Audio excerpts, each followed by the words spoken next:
Good afternoon. Suppose you wake up one morning, reach for your cell phone like every American does these days, and realize it's dead. You think to yourself, why is it dead? I plugged it in. So you stumble out of bed and walk to the light switch and turn it on. Again, nothing happens. It also happens to be the dead of winter, somewhere in, say, Fairbanks, Alaska, where the temperature plummets to around -30 degrees Fahrenheit during the winter. Now that you're out from under your blankets, you realize it's absolutely freezing. Maybe your heat went out. Imagine this person was you. It seems unlikely to us that this could happen, but it's very much a reality. Today we consume a staggering amount of our natural resources than we did 10 years ago. I believe it's about time we think about our future of renewable energy resource conservation. I've been a long-time advocate of renewable energy, having spent countless hours researching as well as finding ways to be sustainable myself. This subject is very important to me. With that example lingering around in your heads, I want to cover previous energy policies as well as the need for a consistent renewable energy plan. We also need to look at the estimated, keyword estimated, amounts of natural resources left on this planet. Lastly, I will cover the impacts of adopting a conservation plan and how an average citizen can make a difference. My goal is not only to provide you with the information, but to urge you to make a change. The forefront of energy conservation and renewable energy policy must be led by the world's governments. Who better to lead an initiative than the United States? The world looks at us as the pioneers of innovation, yet we are failing the environment on a massive scale. According to Penn State's e-Education, there has only been a meager 19 energy policy proposals since 1920. That's almost 100 years ago. That may sound like at least we have something. The problem goes beyond that, though. Most of these policies don't actually address the problem. Take, for instance, the Nuclear Waste Policy Act. It required Secretary of Energy to issue guidelines for selecting sites for 2 permanent nuclear waste repositories.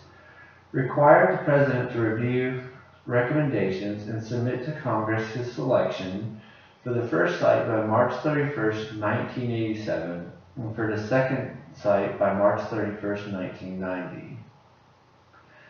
Basically, we achieved no source of push towards renewable energy, just somewhere new to bury the most toxic materials generated from our current nuclear reactors. Then we have the Ocean Energy Conservation Act of 1980 that promoted the development of ocean thermal energy conversion to minimize the dependence on foreign oil, with NOAA having the authority to license facilities. The low fuel prices resulted in no request for the licenses or application being filed. To this day, this is still a feasible zero-emission concept that has never been implemented. Then in 1992, the Energy Policy Act amended the National Energy Conservation Policy of 1978. It gave tax breaks to anybody who drove clean fuel cars. It also allowed the wholesale of electricity. The sad reality of the truth is that the last Energy Act to mandate restrictions was the National Energy Act of 1972, and then now the new Clean Air Act of 2015. Our government has encouraged the use of renewable energy, but failed to really do anything about it. They don't demand change. We need a strict set of consistent policies and guidelines that set expectations within a reasonable time frame. Our government needs to step up and set up a vision for the future. No long-term policy has ever been enacted. We cannot afford to rely on these non-renewable resources. Instead of enacting a policy to give tax breaks to cars to get 35 miles per gallon, why not give huge incentives to someone that wants to develop the first ocean wave electric generator? Our resources are running out. Without a strict set of rules and visions, one day the lights will all go out. It's not a conspiracy. It's a known fact. With some insight into our previous energy policies and why we need to have a straightforward vision, Let's look at the estimated natural resources available to us today and why it's important to conserve them. Before I will cover our oil, gas, coal, and copper. All of these resources play a major role in the sustainment of life as we know today. All the findings and estimates are based off visualcapitalist.com. Oil is the very first resource that people think of when we envision energy. It makes our cars drive, powers generators, fuels aircraft, and boats. What if I told you we only had about 33 years left of this resource, the one that fuels the world? That time frame is reasonably within many of our lifetimes. Unless an alternative is found, that means no transportation, no portable energy, and the life we know and love changed forever. At the forefront of oil consumption is yours truly, the USA. With only 5% of the world's population, we consume around 26% of the world's oil. That gives us a good position to be a proponent for change. The second resource is gas. Not the gas you get at the pump, but natural gas. Back in our example, we talked about the heat going out. But you can expect us to run out of this resource by 2070. This most likely will not happen in our lifetime, but most definitely in our children's. If we can't heat our homes with gas, we'll be forced to change to electric furnaces that uses our next resource, coal. Luckily for us, it's the most abundant resource in the world. The estimates say that we have enough coal until about 2130. This is calculated on the fact that usage rate remains the same. There are two problems here, however, though. One, when gas and oil run out, they will require a supplement. So put an increased demand for electricity.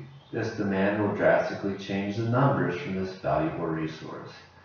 Second, processes for extracting coal literally destroy the planet.